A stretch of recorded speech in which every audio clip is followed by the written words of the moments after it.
Daryanın түшкө кирүүсүнүн чечмеленүүсү. Daryanın чечмелөөсү адам болот. Daryanın чоңдугу жана кичинелигине жараша болот. Ким тишинде дарыяга түшсө, соң ага убайым кайгы жана коркунуч болсо, анда тишинде ага кандай коркунуч болсо, өңүндө да ошондой болот. Ушул сыяктуу эле болот. Эгер дарыя ылайлуу болсо, бирок андан ичсе ал тунук болсо, анда ал жакшылыкка жетет жана жакшы жашоо менен жашайт.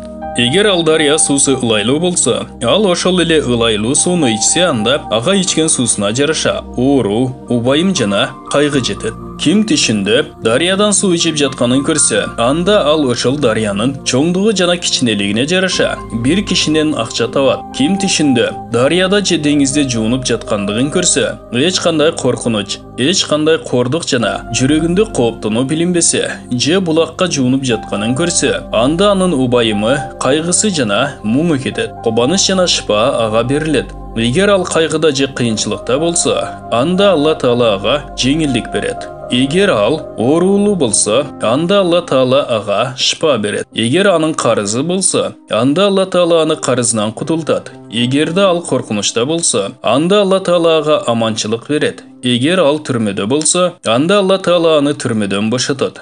Алла Таала айткан: "Ботуң менен жерди теп, мына жуунууга жана ичүүгө муздак суу." Биз ага анын үй бүлөсүн жана алар менен бирге эле ал сыяктууларды өз ырайымыбыз менен акыл ээлерине эскертүү катары бердик. Сот сүрөсү 42-аят.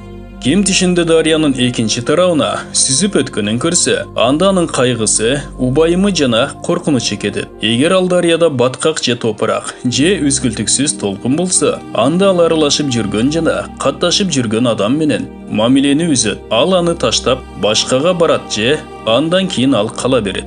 Түштө деңизди көрүү чоң байлык. Эгерде ал деңиз ылайлуу болбосо жана анда коркунучтуу толкуну да жок болсо, ким тишинде деңиз суусунан ичсе, анын суусу ылайка болбосо жана анын толкуну да болбосо, анда ал ичкен суусуна жараша байлыкка ээ болот. Дүйнөдө жашоо рахатына жетет. Эгер деңиз суусу ылайлуу, караңгы жана толкундуу болсо, анда ага ошого жараша коркунуч, убайым, кайгы жана кыйынчылык келет.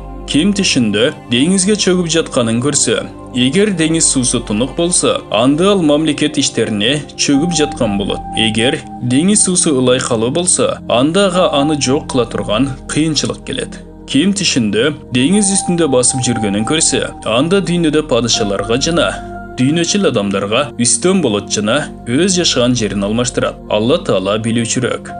Кеменин чечмелөөсү көбүнчө кутулуу болот. Кээде анын чечмелөөсү падышаларга себеп жана жетүү болот. Кээде анын чечмелөөсү убайым жана кайгы болот. Бирок анын натыйжасы кутулууга жакын болот. Ким тишинде дарыядагы кемеде олтурганын көрсө, анда ошол кемеге кирүү жана ал кеменин чоңдугу, кичинелигине жараша мамлекет иштерине кирет. Бирок ал кийин андан кутулат. Ким тишинде кемеде экенин көрсө жана ал кемеге суу кирсе, анда ага убайым жана кайгы же оору келет же ал камалат. Бирок ал кийин бардык кыйынчылыктардан кутулат. Ким тишинде кемеден чыгып жатканын көрсө, анда ал тез арада кутулат. Ким тишинде кемени кургак жерде көрсө, анда ага убайым, кайгы жана кыйынчылык келет. Бирок ал кийин андан кутулат. Ким тишинде кеме кыбыла тарапка жүздөнгөнүн көрсө, анда ал тез арада кыйынчылыктардан кутулат. Бул баян Түш жору китебинен алынды. Урматтуу мусулман бир туугандар, биздин Икро медиа каналыбызга катталыңыздар.